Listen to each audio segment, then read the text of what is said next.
So I wanted to take this opportunity to kind of do a reverse interview with Dr. Suvar, utilizing his platform here, and just kind of as I'm moving to the second half of my fellowship and kind of considering that world beyond, starting the attending process, which can to some be a daunting task. I really wanted to pick his brain a little bit to understand what are the top 5 things that you'd recommend doing in your first year as a new attending. So I'll give it to Dr. Suvar.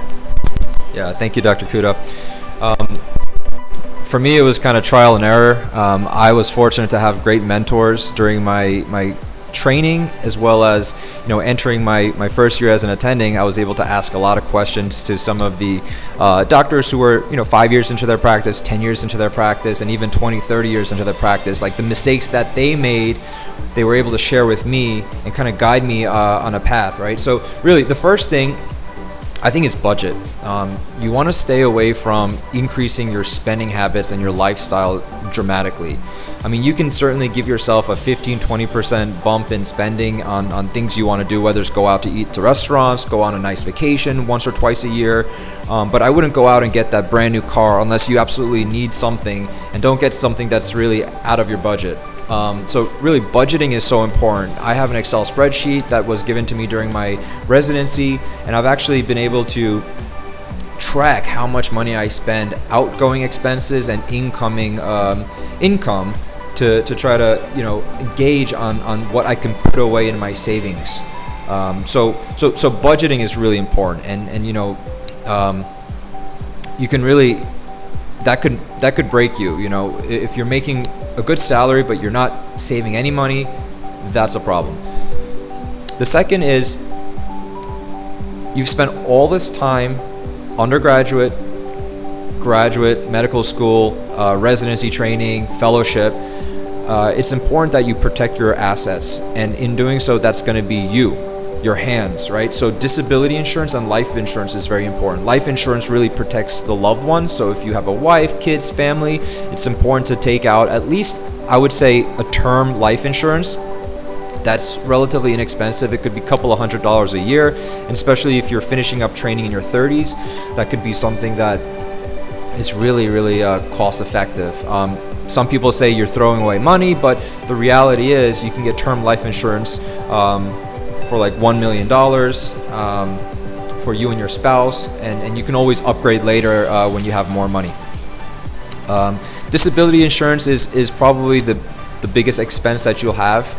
That could be upwards of $300-400 a month, depending where you are, how old you are, and whether you have pre-existing health issues.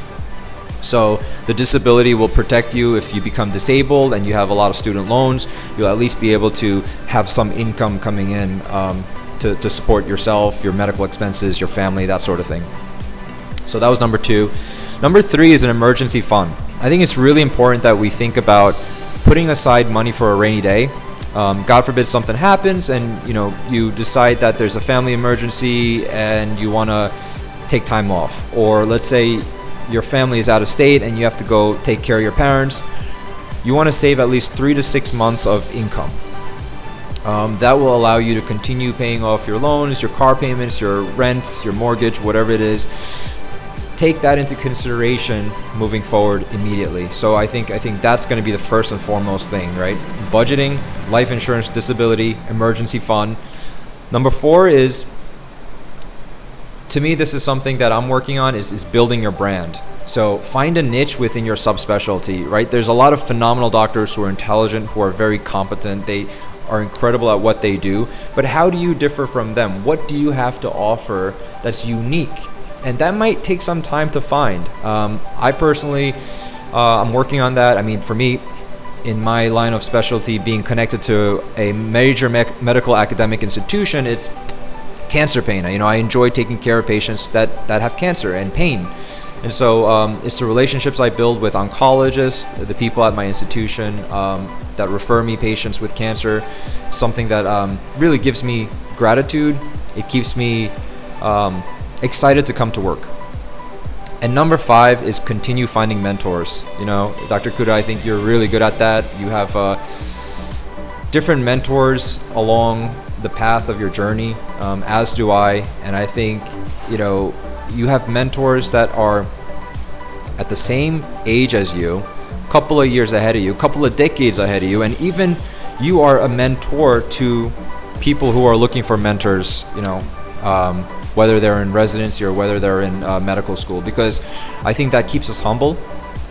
That gives us an opportunity to share our story with them, and really, we're human, right? So we're trying to help people along the path of life.